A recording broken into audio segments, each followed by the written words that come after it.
Last night I had a good conversation with President Trump, and we agreed to recommence our negotiations with a view to the 21st of July deadline that we had agreed in Kananaskis. So what can we expect from the Trump administration now that talks with Canada are back on? Canada blinked, and Trump seized the moment. Just hours before a controversial digital tax was set to take effect, Prime Minister Mark Carney called President Trump and surrendered. Canada scrapped a law worth 7 billion Canadian dollars, hoping to reopen trade talks that Trump had abruptly shut down just days earlier. It worked. Talks resumed. Trump got everything he wanted without giving an inch. But he's not finished. He's pressing for more. And this time, the price could be even higher. How far will Trump push? And how much more can Canada afford to give?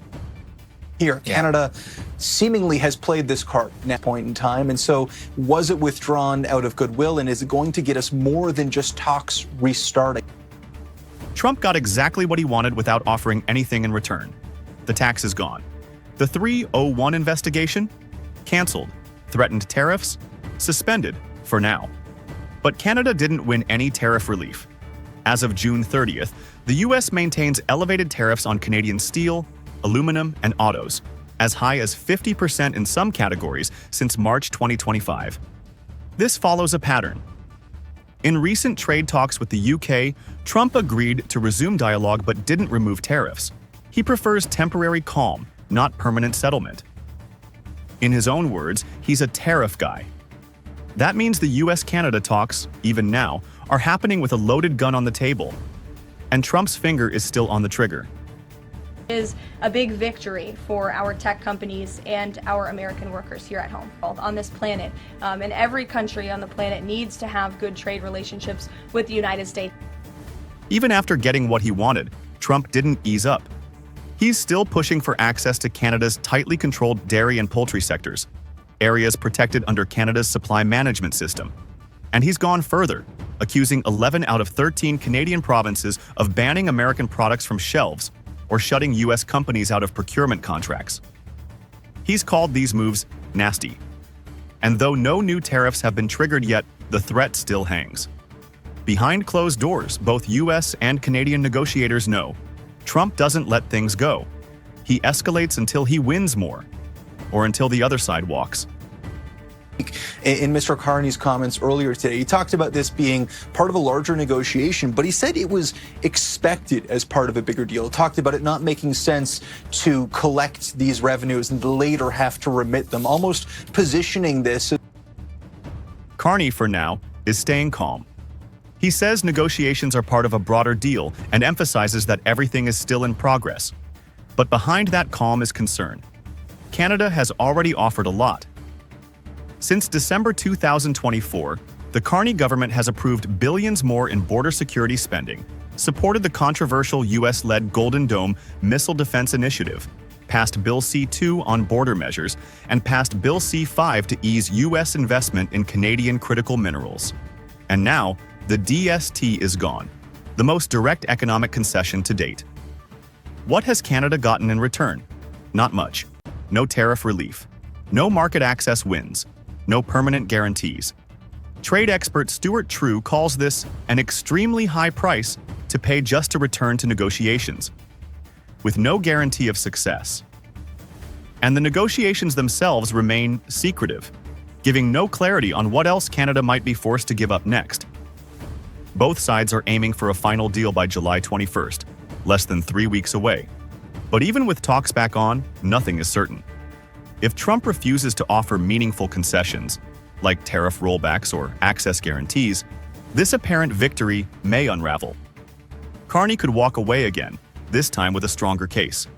Canadian Parliament might block deeper concessions, especially on agriculture. Or Canada could quietly lean more toward Europe, rebalancing its trade ties beyond Washington.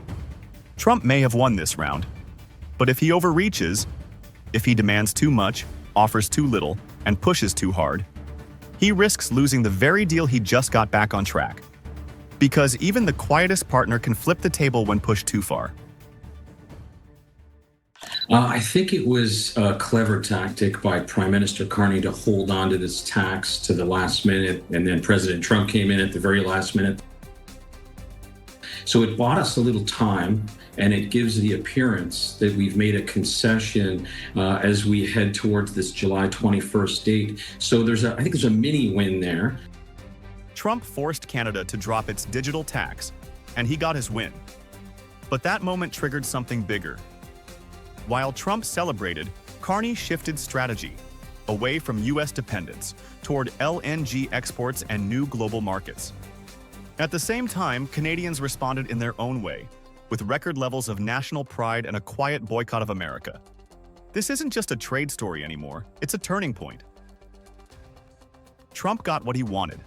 Just days after cutting off trade talks, he watched Canada fold.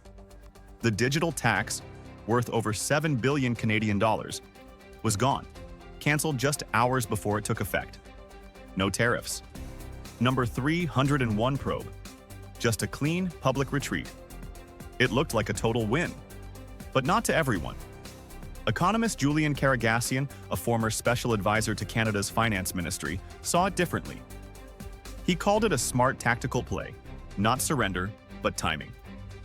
By holding the tax until the last possible moment, then pulling it, Carney created the appearance of concession without giving up broader leverage. The loss was real.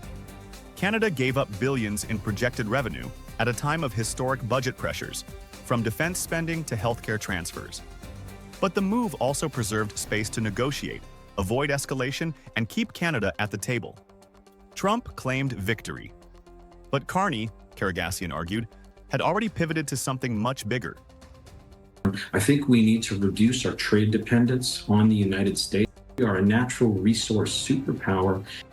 While Trump grabbed headlines, Carney played a longer game. Behind the scenes, his government launched a subtle economic reset, one that looks far beyond the U.S. market. Karagassian warns that Canada's current economic model, overly reliant on American demand, is under attack. The response? Diversify exports, pivot toward Asia, Europe, and the global South, and build an economy for the 21st century, with infrastructure to match. At the heart of this strategy is something tangible: liquefied natural gas, LNG. Canada's first liquefied natural gas, or LNG, export facility is finally up and running. Canada could go from exporting 0 tons of LNG to more than 50 million tons per year. On July 1st, Canada's first LNG export facility at Kitimat shipped its inaugural load to Asia, a historic milestone. It's part of a broader shift. 7 LNG projects are now in various stages of development, many backed by Indigenous communities. If completed, they could catapult Canada from 0 to over 50 million tons of LNG exports annually. The Sulisims LNG project, led by the Nisga'a Nation in British Columbia, is especially ambitious, with an estimated $20 billion USD price tag. The goal? Deliver gas to global markets by 2029. Canada is late to the LNG game, trailing far behind the US, which now leads the world in exports. But Carney may be betting that LNG, not tech taxes, is Canada's true bargaining chip. Politico and the Financial Times both point to LNG as a possible strategic lever in ongoing trade talks. And this time, it's tied to real-world flows, not just tax codes. I don't remember anyone prescribing that all we needed was a loudmouth bully threatening our economy and sovereignty to reignite pride in flag and country. I have canceled my usual visit to the U.S. Trump's tactics may have pushed more than just politicians. They've pushed the people. According to a new Ipsos poll released June 30th, nearly half of Canadians say they feel more proud to be Canadian, a 33% jump over last year. Meanwhile, 77% say they view the U.S. more negatively due to Trump's recent threats. And nearly 3/4 say they'll avoid traveling to the U.S. altogether. Even more striking, 60% of Canadians say they trust Carney to manage Trump, a rare show of confidence in the middle of a trade dispute. On Canada Day, that sentiment echoed across the country. Carney didn't gloat or fight. He simply said, "We want the right deal, but nothing is guaranteed." So yes, Trump got his win. The tax is gone, the talks are back on. But Canada is shifting, in policy, in strategy, and in spirit. LNG may become the new language of leverage. And Carney, quiet but deliberate, is positioning his country for something more than just a deal. Trump may have won the first round, but the real match has just begun.